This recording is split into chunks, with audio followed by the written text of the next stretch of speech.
para completar a renovação de contrato de Joia no Corinthians, multa baixa de Franklin Carvalho no Botafogo, últimas de mercado, bastidores, finanças e muito mais. Fala aí pessoal, sou Jorge Nicola, bem-vindos a mais um vídeo do canal, sempre bom ter vocês por aqui, sem perder tempo, pedir para deixar like, se inscrever no canal e ativar as notificações. Hora de falar sobre Vasco, Botafogo e Franklin Carvalho, o técnico português que faz bom trabalho. No Botafogo tem multa rescisória extremamente baixa, 350 mil euros ou mais ou menos 2 milhões de reais. O Vasco já se prontificou a fazer o pagamento dessa multa com a autorização da interventora. Vale a lembrança de que desde a semana passada o Pedrinho deixou, por conta de uma decisão da Justiça, ser o homem forte da SAF. E todas as medidas estão sendo tomadas em parceria com Admar Lopes, que é o executivo de futebol, com Fred Luz, que é o CEO, mais com a canetada dessa desembargadora.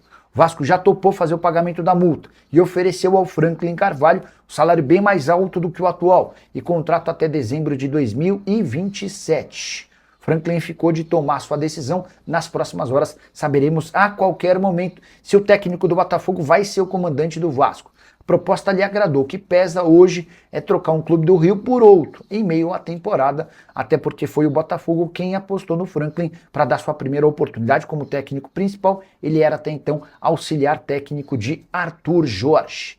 Você vascaíno gosta do nome do Franklin? E você botafoguense está preocupado com a possibilidade de perdê-lo? Use o espaço para comentário e já registra a sua opinião, beleza? E o Brasil venceu o Japão, está nas oitavas de final da Copa do Mundo e teve provocação de jogador da seleção brasileira contra japonês. Começar pela ordem cronológica das coisas, o Brasil saiu perdendo do Japão. Falha do Danilo, lateral da seleção, num contra-ataque que se transformou no gol do Japão. Gol marcado pelo Sano aos 29 minutos do primeiro tempo. O Brasil era melhor e continuou apertando, mas sem conseguir criar grandes chances. No fim do primeiro tempo, o Paquetá se machuca. E na volta do intervalo, o Endrick é quem ganha o lugar do volante. Com isso, o Brasil aumenta sua força ofensiva e passa a criar, incomodar e apertar o Japão. O gol parecia ser questão de tempo até que o Casemiro marcou de cabeça, aproveitando-se de um cruzamento do zagueiro Gabriel Magalhães. Gol marcado aos 11 minutos do segundo tempo. Logo na sequência, o técnico Carlo Ancelotti decidiu tirar o Matheus Cunha para colocar o Martinelli, que jogou como meio atacante e foi o Martinelli o autor do gol da virada aos 5 minutos de acréscimo. Bruno Guimarães assistiu, deu um lindo passe para o Martinelli, que tocou na saída do goleiro para garantir a vitória por 2-1 do Brasil. O Brasil dessa maneira está nas oitavas de final e aguarda pelo seu adversário, que será conhecido na tarde dessa terça-feira, quando Costa do Marfim e Noruega se enfrentam. O vencedor desse confronto pega o Brasil no próximo domingo, jogo marcado para New Jersey. Importante contar que o Brasil teve 19 finalizações contra 5 do Japão, 7 finalizações no alvo contra apenas 2 do adversário, 69% de posse de bola contra 31%. 4 chances claras, o Japão não criou chances claras além do gol. 6 escanteios para o Brasil, 2 para a equipe japonesa. Enorme superioridade, o Brasil mereceu a vitória. Cheguei a contar para vocês num vídeo que eu gravei num short sobre a estrela de Carlo Ancelotti, que para mim fez 2 substituições erradas. Ele demorou para tirar o Casemiro, mas essa persistência com o Casemiro acabou resultando no gol de cabeça do volante. Depois coloca o Martinelli numa negociação, numa substituição que deveria ser do Neymar, e é do Martinelli o gol da vitória brasileira. Dessa maneira, o Brasil já tem 15 jogos contra o Japão, com 12 vitórias, 2 empates e 1 derrota. Ficou faltando falar sobre a provocação, certo? Depois da partida, Matheus Cunha procurou o jogador do Japão, um atacante que joga no Wolfsburg, chamado Kento Shogai. O Kento havia afirmado nos últimos dias que o Brasil já não assustava mais e que dava para jogar de igual para igual. Disse também que só conhecia do elenco da seleção brasileira o Neymar e o Vinícius Júnior, que ele lembrou meio que sem querer. Pois bem, depois da partida, o Matheus Cunha foi até o japonês e lembrou, ó, só nós temos 5 títulos, tá? Respeita. Pediu o Matheus Cunha, o pessoal do Deixa Disso precisou impedir que a confusão ganhasse um pouquinho mais de proporção. E o Kento Shogai vai voltar para casa mais cedo agora, certamente conhecendo muitos outros atletas da seleção brasileira, certo? O José Francisco pedindo para eu falar sobre o Vasco, se foi vendido, ainda não. E essa ação na justiça de um grupo político atrapalha e atrasa a venda que estava bem avançada para Marcos Lamac e José Roberto Lamac. Mandei mensagem para o presidente do Vasco e estou aguardando a resposta. Tá? Qualquer coisa eu ligo para ele daqui a pouquinho. Lamac desistiu do Vasco e vai comprar Lusa? Não, Lusa já tem dono. O Lamac vai acabar ficando com o Vasco, né? É só essa questão da justiça ser resolvida.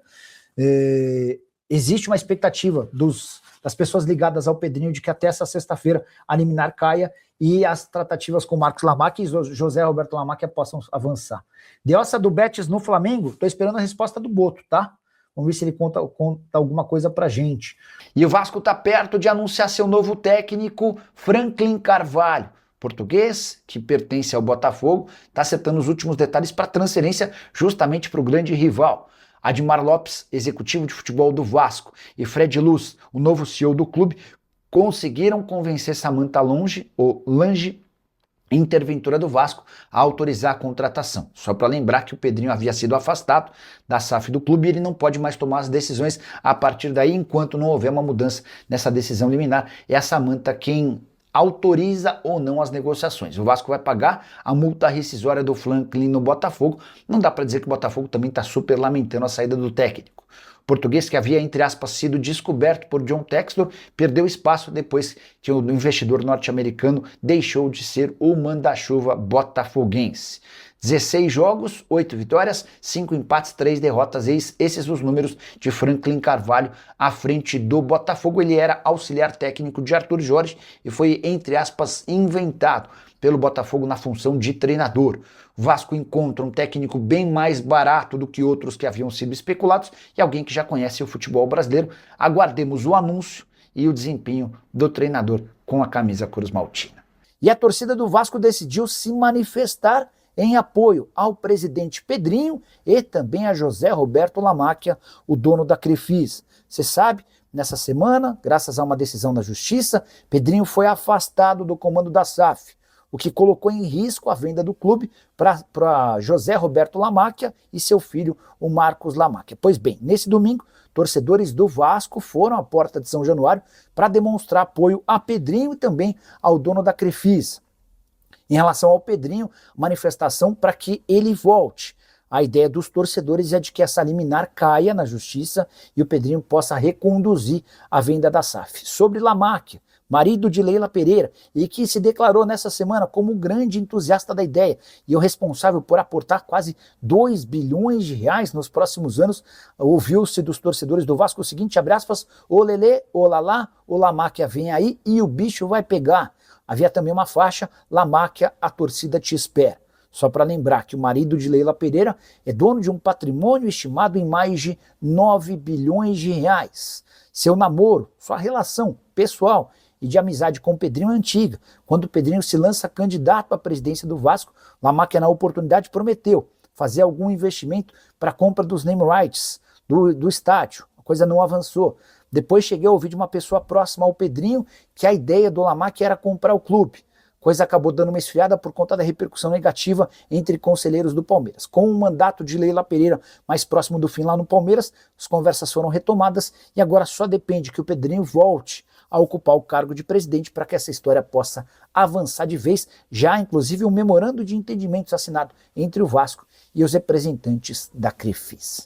Rapaziada boa, mais um giro de notícias atualizados para você nesse dia abençoado demais, né? Com muita informação do Vasco da Gama.